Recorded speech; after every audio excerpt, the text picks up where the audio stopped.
Hi there, ladies and gentlemen, and welcome back to yet another cracking installment of the Matt Brown Show. This is the Built in California series where I'm shining a light on some incredible founders building some amazing companies.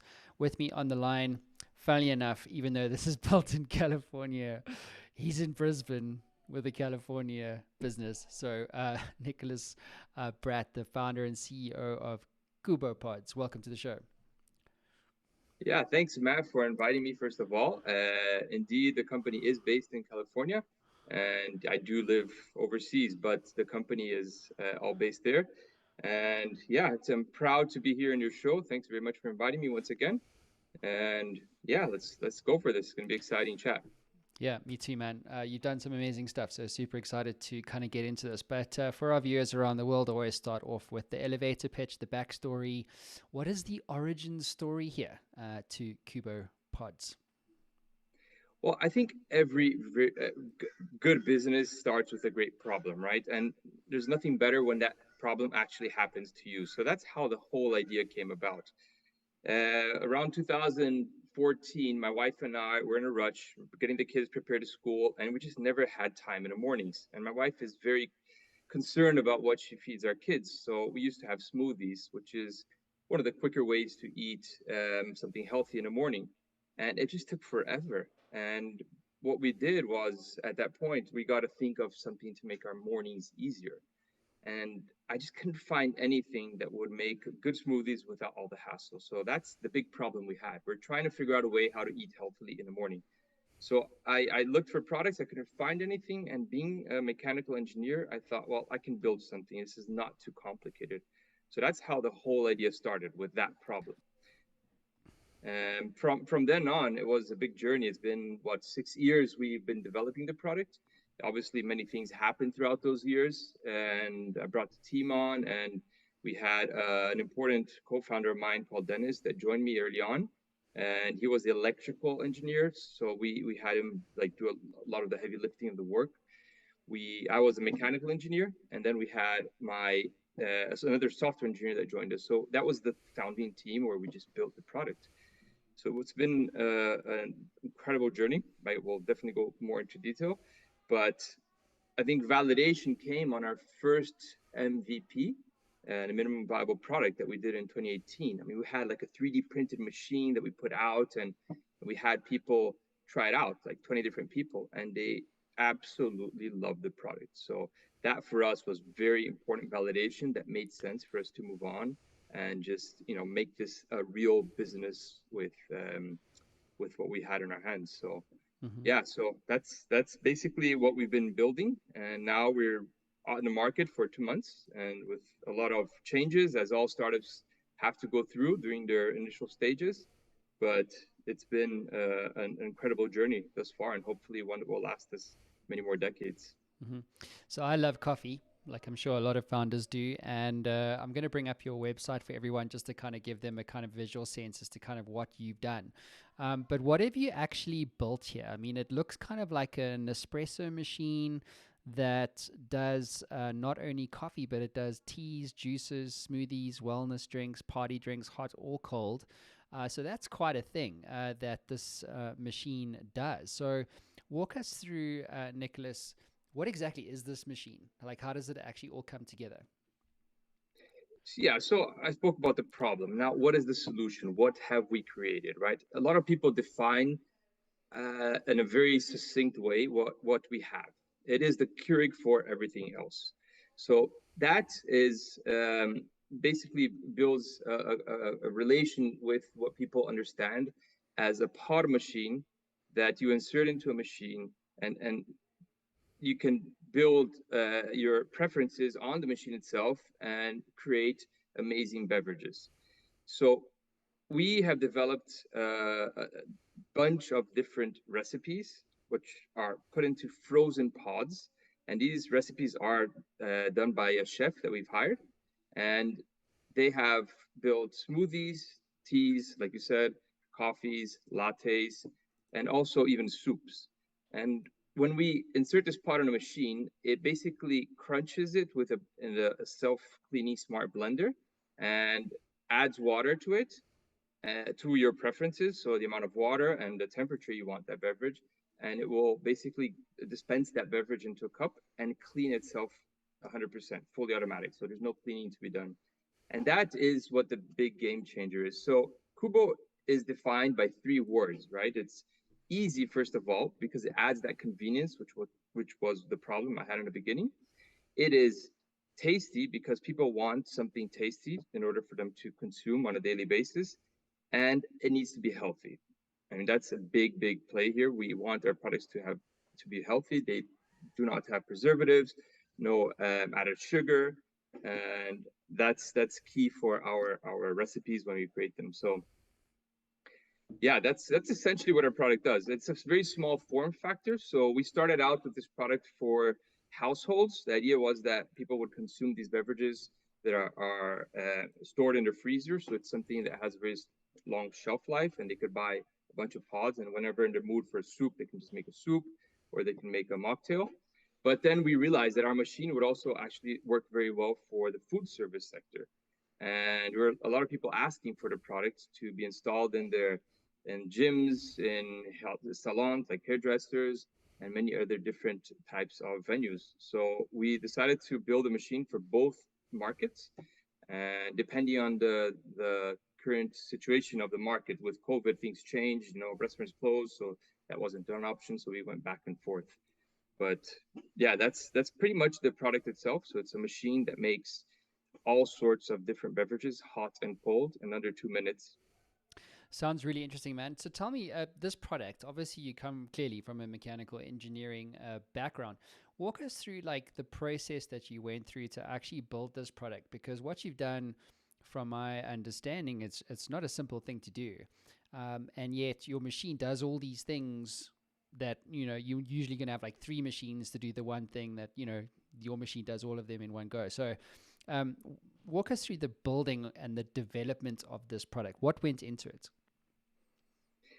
Yeah, so like I said, it was a long journey. So in the beginning, we had you always start with one idea, right? So we started out with it was basically a juice machine, and there was simply no pod-based juicers at the time. So we thought of all the mechanics and the internals, which I won't bore you with, but it was something fairly simple to begin with. It was like a blender that had a nozzle that would clean itself, and the blades would do all the internal work of cleaning and crushing. But then when we launched our first MVP, which was like 2, 3 years later from the moment to open a company, we realized that it wasn't going to be successful. I mean, there was one main problem, was that it was another machine in the kitchen counter, which is prime real estate for a lot of households that have small kitchens. And the machine simply didn't deliver the versatility that would justify people buying it and installing it in their homes. So that was a real pivotal point and moment where we said, okay, this company doesn't make sense to move forward with this solution. We need to add a lot of other beverage to the platform in order for people to be interested in it. So we went back to the drawing board because that basically changed a lot in the design of the machine itself. So we added a heating feature to the machine, and that allowed us to make hot beverages as well. So that was actually a pivotal point because my mom, she lives in Scotland, and she said, Nick, I mean, we don't drink many juices here, but we have a lot of soup. Isn't there any way you can have soups in your machine? I said, well, yeah, definitely. It's not that complicated. It's quite similar to beverage. It's just using different ingredients. So that's when we realized, we said, well, if you can do soups, we can do all the coffees, the lattes, teas, matchas, and there's really a huge amount and variety of beverages we can produce from this machine. So then we went on back to the drawing board for another 2 years, and that's what really delayed us because it added a lot of complexity. But we were able to finally to pull it off, and we put the machine in front of users again, a second round of MVP, and it was an instant success. People were just so impressed with the capabilities and what the machine could do, all under a minute or two, and self-cleaning, and it was just bam. Okay, we finally have a product that people would really like to consume.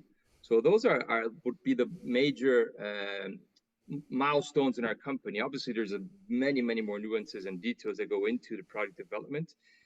We started out in the US. I tried to hire US engineers, and it was really hard to find engineers in the US simply because they were being snatched up by all the big companies. So that was one of the main challenges I had when I was living in the US, was just finding the team.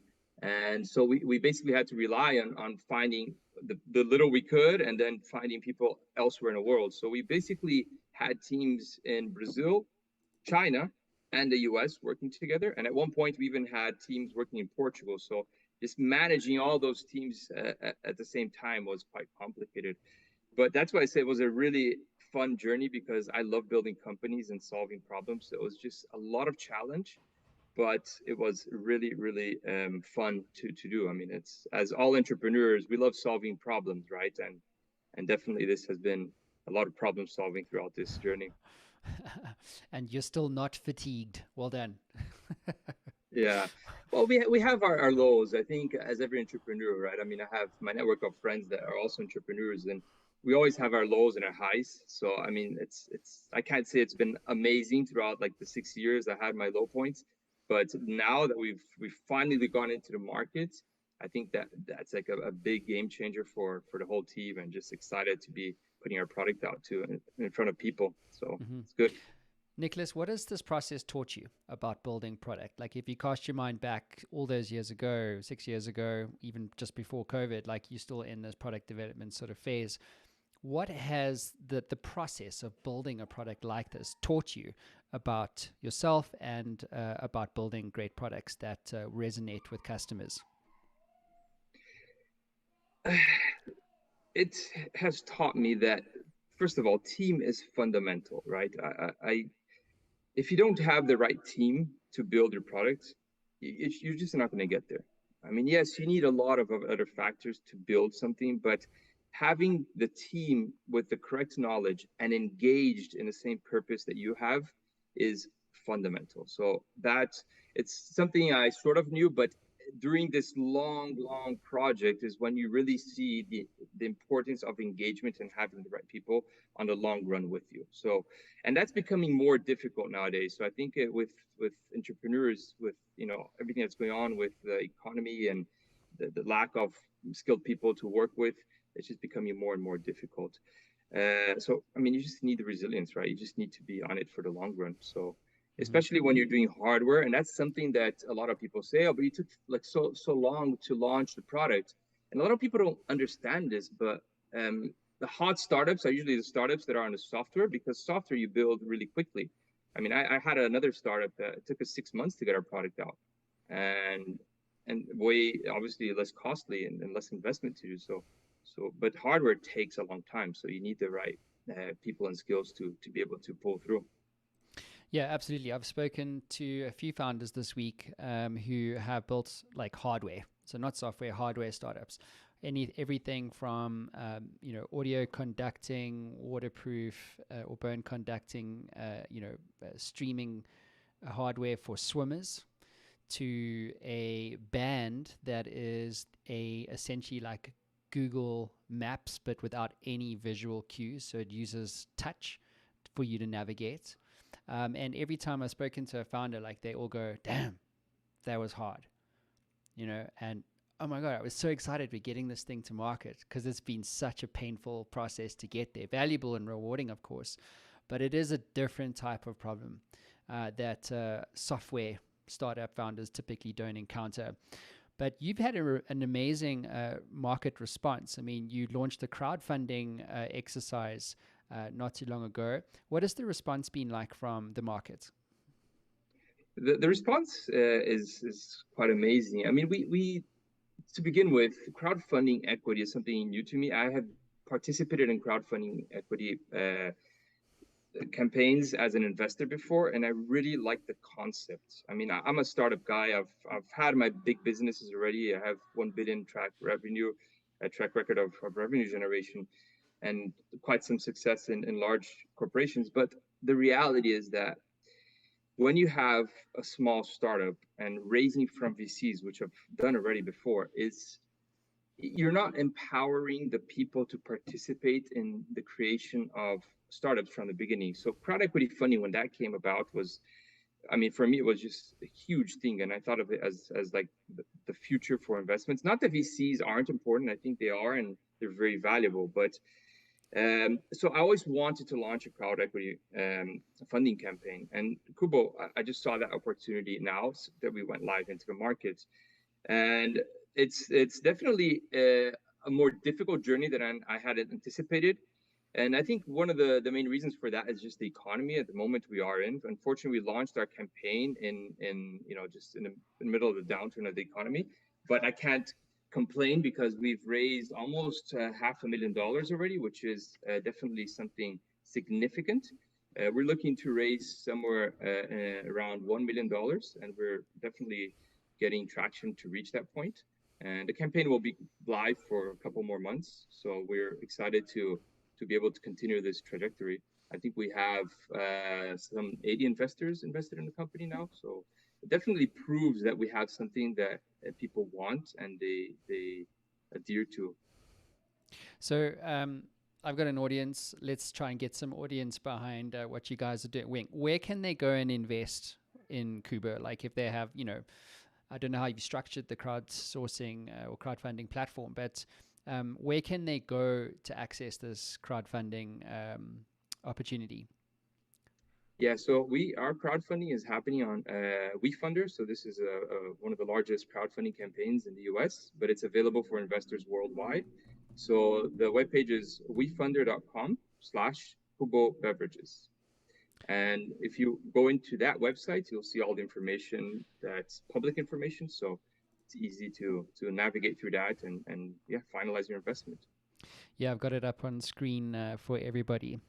So that's really cool. So what is a kickback if you invest in Kubo? Do they get some kind of incentive to do this? What do they get?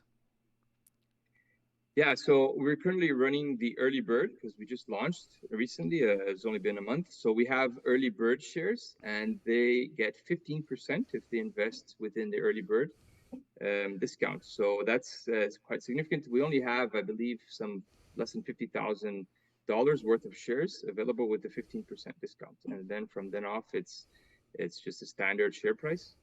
So yeah, that's a big incentive, and hopefully we'll have more people joining the platform. Mm-hmm. Fantastic, Nicolas. Tell other founder entrepreneurs who are potentially building hardware, maybe even just software products, what is your advice to them when they're looking to start out? So let's just say a founder has a vision for something, hardware, software product. You've obviously done both. You've run companies doing $1 billion in revenue. You've raised money through VCs. You've done the crowdfunding route. There's a lot of experience that you have. So I'm trying to tap into that knowledge. What's your advice to a founder who's building hardware or software and going, hey, I actually think this is ridiculously hard? What's your advice to them? Yeah, that's actually a very, very good question because everyone has a different situation, right? It's different countries, different markets. So I think, first of all, you need to know whether you have a good product or not. And in order to do that, I think there's a very good book I recommend everyone to read, which is The Innovator's Dilemma. I don't know, Matt, if you've read it. If you haven't, I strongly recommend you read it and tell everyone about it because that was a game changer for my mindset on entrepreneurship, right? So that book will guide you into knowing whether you have a product that will be disruptive, if it will be adequate for the market, and how you can potentially scale that.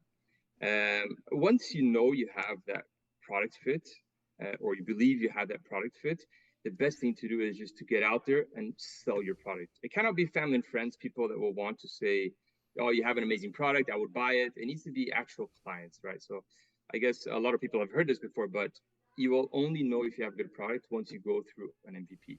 MVP, for those that don't know about this term, is the minimum viable product. And that's what we did. So that was really, really fundamental in the beginning because that basically guided us into a completely different mindset onto what our product was, right? In the first MVP, we were a juice machine, and then we were a platform of beverages after the first MVP. And I believe if we hadn't done that, we wouldn't be here talking today. So you just need to get your product out in front as many people and faces as you can to see if there's a potential market adoption. And then I think there's another factor that comes into play, which is really important, which is building your team. If you don't have the right team, the right people, it's going to be really hard to make it. I'm not saying it's impossible. I mean, there's many cases of single founders that have done it, but you need different expertises for a startup. And it's really hard to have that one founder that has all expertises. It's just really, really hard to find that one special person that has all these capabilities. So building the right team early on with the right engagement is definitely the next step. And then there's other factors that come in, which today are I think, less difficult, let's put it that way, which is funding. I mean, funding, there's a surplus of money around the world. And if you have a good product, a good team, I think money will come.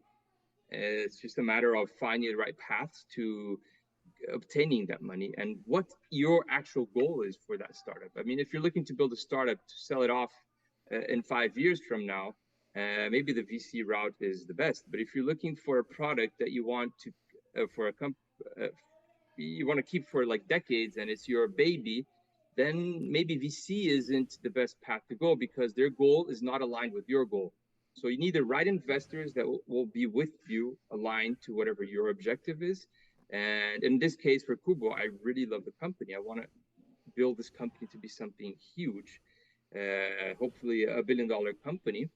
And I think the crowd equity funding is the path to go in that case, because you want long-term investors, people that will adopt your product, they will talk about it. Word of mouth is fundamental. So I think for other founders that are building their companies, especially in hardware, but it goes for everyone, is to understand where you want to be 10 years with your company and just find the right paths to reach that goal with the right team and the right investors. So let's start with the team, because I want to come back to the capital side of things. Like, how do you go about actually attracting the right team? Because it seems to me like talent is not exactly, there's not an oversupply of talent. There's an undersupply of very good talent in specific disciplines. So if you think about AI capabilities or skills, like they don't grow on trees. Marketing is way more, accessible in terms of a knowledge base. So what have you learned about attracting the right people to the company that you're building? It's probably one of the most difficult things in a startup. It's getting the right team to work with you. So I think the best way to build a team is through your network. It's really hard to pitch out this person or hire people. Not that it can't be done, and it's probably the most likely path. But in the current market situation, I just think that you need to have a good network of people that can align the goals, that you're familiar with them already, and they have the same ideals as you do. So that's how I've been basing all my startups, is through my networks. And luckily, I do have a large network of people that I know. And by saying network, it's not the immediate people, right? You just have to build on that network to reach that third, fourth level of people at which you're introduced to. And you never know, someone maybe 10 years that you met could still be part of your network. You just haven't reached out to them. So I think that has been my recipe for success in hiring people and having been building my teams. Yes, exactly. I think one of the things that I've learned is the power of a vision. So if you're able to articulate a vision to people, typically, like if you wanted to like make education free for the world, as an example, or if you wanted to remove student debt, or if you wanted to create a platform that enables universal basic income for the entire world, no matter where you are and what your background is, what country you live in, and that kind of thing. The vision for what you are building is oftentimes what people subscribe to. Think SpaceX, think Tesla, think a lot of the great companies, Apple. It's all about the vision of these founders. What is your vision for Kubo? That is really, really good. And I'm glad you placed that, because I agree that building your team, you need to have that vision in place. So the vision I have for Kubo is I would like to help distribute wealth in this planet. So I come from Brazil, born, raised in Brazil. Brazil is somewhat underdeveloped, and there's a lot of opportunity for development, right? But if you think of underdeveloped countries, they have usually they're selling commodities. They're not industrializing a lot of their products. So my goal with Kubo is to be able to help in this world wealth distribution by bringing more power to these countries that are the sources of the majority of the ingredients we use in our pods. So when we talk about a smoothie, we're going to be adding a lot of different ingredients that come from countries like Brazil, African countries, and just the warmer climate countries that have the very nutritional and high profile nutrients for fruits and vegetables. And we want to develop ways where we can pay back more to these farms and these harvesters down in these countries by linking our team, our purchasing team, directly to these farms. So that's something that I definitely want to implement when we reach the right size for the company. And that's my vision. It's just basically help distribute world wealth. Yeah, it's interesting that I think there's this like this maybe this doctrine in startups and entrepreneurs in that you have to get rich first. So build a company, sell that company for millions, and then make a difference. So it's like first me, first self enrichment, then I'll make a difference second. And I get that, like that works and is necessary for some people. But what I've started to see is that there's a lot of startups that are starting to marry the idea of capitalism and contribution together. So, like, social entrepreneurship was like a thing you did after you got rich. You know what I mean? And Mm-hmm. so, what I've started to see, because I talk to founders every day, is like there's this growing sense of sustainable business practices. So, like, either you're selling carbon credits on a marketplace to farmers in emerging markets like Brazil, Venezuela, and getting them to actually get financially paid for the selling of carbon credits based on the land that they own. And in your case, it's like, well, we're doing all these pods. So what we're going to do is we're going to, again, as part of our vision, is to actually the real why here is about making a financial wealth or making financial wealth distribution more equal, right? So you're going to create the platform that does that. What's your advice to a founder when if he's thinking about like what I was explaining earlier on, like the doctrine is like self-enrichment first, capitalism first, and then make a difference later? Or do you feel like these are things that we should be considering as a community that you do from day one, not that you do in year 10? Look, I've lived in many different places, and one thing I've noticed is that when you live in a place that has equal, like, wealth distribution, you have strong middle class, that is an environment that is much better for everyone, right? I mean, that's my experience, but I think a lot of people relate to that. So, when founders are building their companies, they don't need to, from the start, achieve these goals, right? It's something that they're going to have.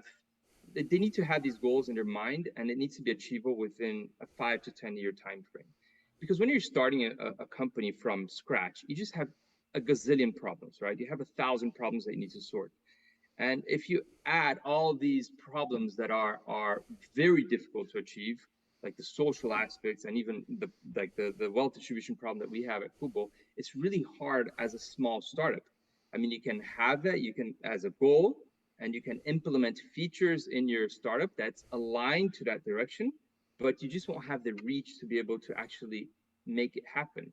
So I think that's the most important thing for founders is to think on how you want to help the world and what your vision is, and it's fundamental that you do have that. It's just I think it's difficult to implement from day one. And yes, there are companies that are founded with these missions in mind, but it's a long journey in my opinion. It's not something that happens immediately, so it needs to be there for sure. Mm-hmm. And going back to the capital raising thing, you've obviously done VC funding and then crowdfunding too. What's your preference? I mean, do you have a preference? I mean, is it a case of retaining ownership and maybe you're on a different trajectory, hence why you want to, go the crowdfunding route, less risk, less aggressive, control more ownership of it or of the company, or is your kind of like, well, VC money, 100 investors or one, it's all money at the end of the day. I get to the same outcome. Well, I think it really depends on what your goal is. I mean, my experience, well, I had both experiences, and for the goals that I had in my other company that went down the VC funding route, the VC made a lot of sense, right? Because we had a short-term goal. We wanted to sell the company quickly. We wanted to have a quick exit. And for Kubo, it's a different scenario. I mean, I just love this product. I'm passionate about the product that my team has created, and I would love to see this product just be huge around the world. And so it's more of a long-term goal. And the most funds in VCs, they have a short-term goal of an exit in 5, maybe some 10 years. And I think that's depends really on the path you're choosing. Now, a personal preference, I'm really happy with the crowd equity funding. It's been very recent for me. It's my first experience. But I love the interaction with all these people. We get messages daily. I love your product. This is amazing. I want one for my home. When are you guys launching? So it's huge satisfaction to see these small retail investors putting $250, $500 and really enjoying what you're building and become part of your fan base, you know. So that's, I think it's something that's very satisfying for sure as a founder. If you could go, if I gave you a time machine today and I said, "Hey, Nicholas, go back to yourself when you were 21 and you had this spark to become an entrepreneur, change the world, through your different businesses," what would be the piece of advice you would give yourself today? Just get out and do it. I think that's the biggest advice. Don't wait. If you have an idea, try it. I think the 20s, it's really important that you obtain knowledge, right? I think it's the stage between 20 and 30 where you're absorbing a lot of knowledge. You need that experience so that you can make better decisions. And so I think if you want to do something, it's important that you learn before you start implementing. But it needs to be a clear path, right? Let's say you have this amazing idea and you want to make it happen. That's fine. But are you ready to do it, right? Just put that as a main decision. And if you aren't, you need to be aware of that. And then you need to find a path for you to obtain that knowledge in order to implement whatever you want to do. So that's one thing I tell a lot of younger folks is go work for another startup that is aligned with what you want to do. Gain a lot of experience and knowledge. I like saying, let others pay for your mistakes, right? So instead of you having to pay for it, and just try to obtain as much knowledge as you can. I think there were some statistics. I don't remember where I read this, but the most successful founders are in their between 30 and 50. That's just, I think it's too early in your 20s to do something because you just don't have the right knowledge and you make a lot of mistakes. So yeah, it's learn as much as you can. That would be my message to my 21. I think the thing the stat I heard was like most entrepreneurs get rich in their 50s because of that exact thing. Like, I mean, I've founded 14 startups over the last 25 years. Fortunate enough to have a couple of exits, but like everything else died. You know what I mean? And so, like, you don't get the exit if you don't get the failures. Like the failures, the dying of a business, the Chapter 11s, the bankruptcies, the liquidations, the staff retrenchments, the pain of not having things work out. They're prerequisites, in my experience, for success. Yeah, I totally agree. I mean, you just need to fail, and it also gives you a humbleness when you fail, right? You start your next venture way more humble, and that happened to me as well. My first venture failed, so and you just are much more cautious with your decisions, and you just become wiser, right? There's this important phrase which somewhat correlates to what we're talking about, which is the wise learn from other people's mistakes, the intelligent learn from their own mistakes, and the dumb don't learn even from their own mistakes. So that's for me a really good phrase. And ideally you want to be wise, and by being wise that means read a lot, just listen to as many podcasts as you can, especially from Matt Brown from you. And yeah, but ultimately you got to be intelligent, and to be intelligent you need to suffer from your own mistakes and just learn from them and implement the solutions that from the mistakes you've learned. But just don't be dumb and commit the same mistakes over and over again. That's just, it comes with experience. So with that being said, what's the biggest mistake or failure that you've had in your entrepreneurial journey, if you cast your mind back over the many years, and what did you learn from it? Uh, in general, and I think I'm kind of being dumb here for just using my phrase that I said, but I'm too patient. And I think sometimes you need to just take action with the information you have available. Because I have this other way of thinking, which is you need to try to obtain as much knowledge as you can before you make a decision, right? And the most informed decision will come with the more information you have. The problem is that obtaining information takes time, right? So then I've had this idea where we need to just grab information before we take action. And I think now I went to the other extreme where we were trying to obtain too much information and we were just not executing and doing things. So I've changed that at Kubo. I mean, basically here we're like, okay, we have an idea, get out and try it. Let's not wait until we have surveys and reports and all the consulting information because it takes too long and it costs a lot of money. So I think that was my biggest lesson. Yeah, it's a good one. I think businesses or building a business is kind of like going to war every day. You similar pressures, and you're not going to die.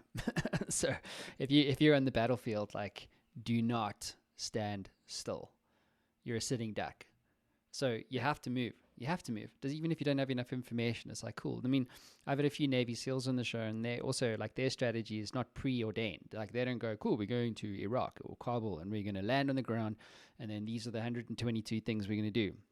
Like, when they land on the ground, they go to, like, the head of operations on the ground, and then they go, what's not working? What do you need help Yeah. with? And like, yo, like, there's a sniper on this thing. We can't get trucks through there. There's this. And then once they have information, they then make decisions on the ground and execute. So if the Navy SEALs do that, and the parallels are the same in business, then we should be borrowing from what the best in those situations do. Yeah. No, I totally agree. And in my other company, we have it's a lean operated company, right? Using the Japanese way of managing businesses, and they have this concept which is really good. It's called the Gemba, and the Gemba. I don't know if you've heard of this before, but it's you need to go in loco. You need to be at the place where everything is happening, in order to understand what's happening and make the proper assessment and correction.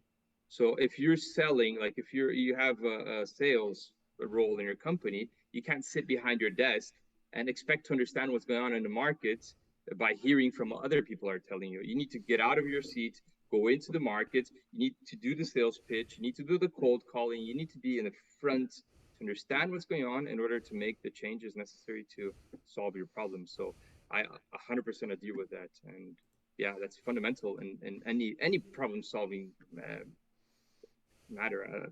So yeah, definitely. Mm. Yeah, the only truth is the customer. So, I mean, that's why I do these shows, right? Because, like, I care about the problem you have and thousands of other founders such as yourselves, like going from, pre-revenue, building product, getting first early adoption, crossing the chasm, scaling. Like, I've done all that stuff, and like, I care about that because, like, the winning is great, but the failing really sucks. And so, if Yeah. I can talk to the more founders like I talk to, the better insights I get into the minds of people who are trying to change the world, like you are. And then once I understand the customer, then and only then can you figure out, how to create value for them and then start to connect that value at scale.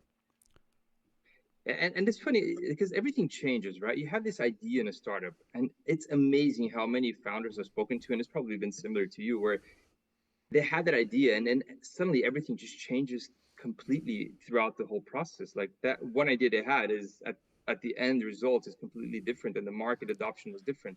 I'll give an example, right? We started our Kubo as a B2C company, so we're going to sell direct to consumer, and I just had that vision in mind. For me, it's always important, better to be closer to the end customer.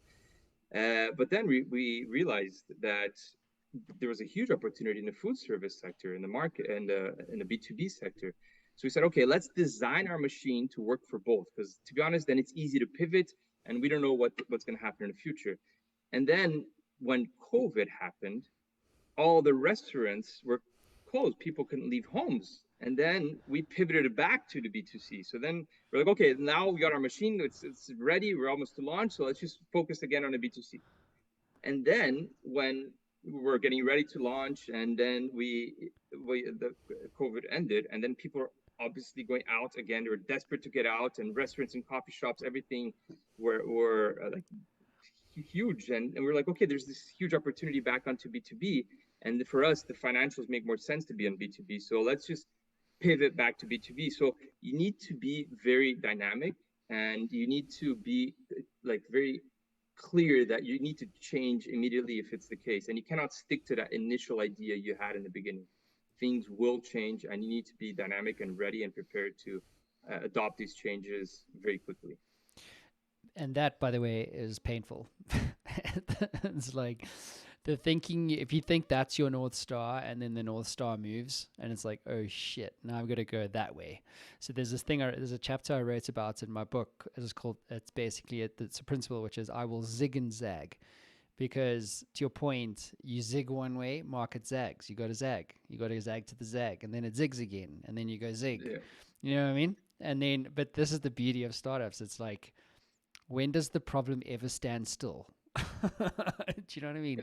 Yeah. Like it's like R&D Exactly. like never really stops. It's just like it just changes, it evolves, it moves further down the line. Like a new competitor comes in, or a new compliance thing, or a new regulation thing, or a new technology, or a pandemic. Yeah, and it's just cycles, right? I mean, 50 years ago, cycles were quite long. Technology would last quite a while, and the cycles of technology have just become shorter and shorter. So timing has become something fundamental in all startups. I mean, you just need to be very quick. And the thing is, it's becoming quicker by the day. I mean, things just change so quickly, and it's just difficult to follow through. So you need to be, I mean, you need to build your team, your product in a way that is going to be highly adaptable to different market situations as things change. And we saw this happening with COVID, right?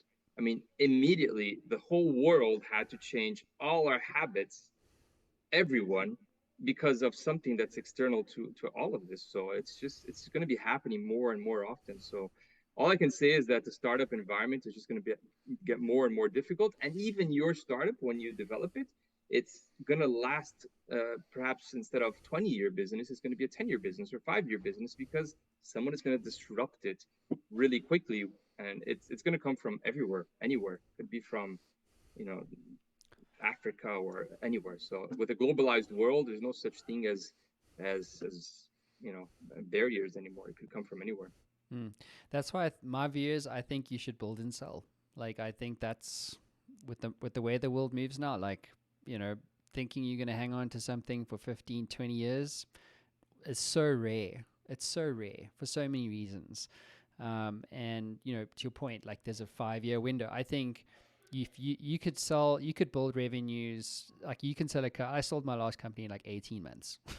So, Wow, that's crazy. Yeah, like good. bang up, exit, done. And then, but then others, you know, they take 5 years. So my thing is you have a minimum of 3 years. So you have to go from revenue, like, and ideally jump exponentially up to year 3. You start shopping at year 3. You get a good valuation because your numbers aren't going to come down necessarily. You've come off a relatively low base. And then you have year 3 to 4 to start shopping with brokers, start selling the new acquirers the dream.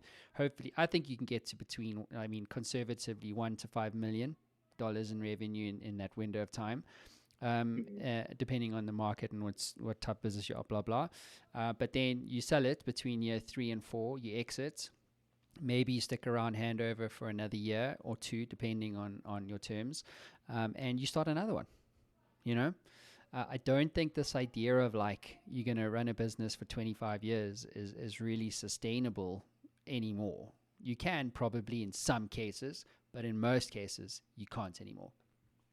Yeah, I think if you're in the commodities extraction, then there's not much development that can be done at that front, right? I mean, you're extracting iron ore. You know, there's so much that can be done, but that's reserved for governments and huge corporations. If we look where startups are, we're more closer to, in a value chain towards the end customer, and in the end customer. that's just habits change. Exactly. So I think that time frame you're saying is really spot on. Now the challenge here is when you're building hardware, like we said, is hardware takes a long time to build.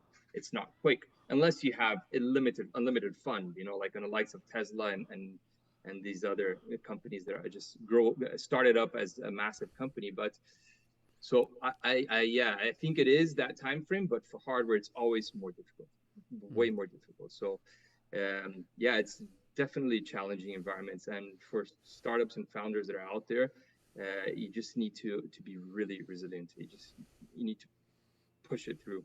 Mm-hmm. Nicolas, let's wrap this up. Why do you do what you do? Like, what gets you out of bed in the morning?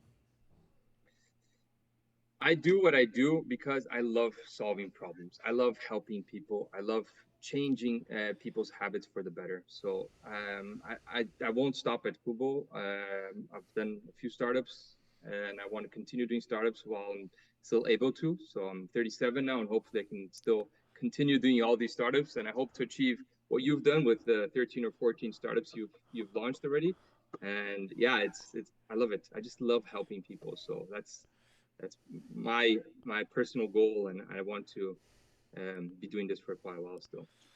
Cool, guys. So there you have it. Thank you, Nicolas, for being on the show. Head on over to Kubo Pods, CUBO pods.com, and get your hands on a unit. I know I will be doing that as well. Nicolas, thanks for being on the show. Thanks so much, Matt, for your time, and I appreciate it, and have a good one. Bye-bye, guys. Cheers, guys. Thanks for tuning in.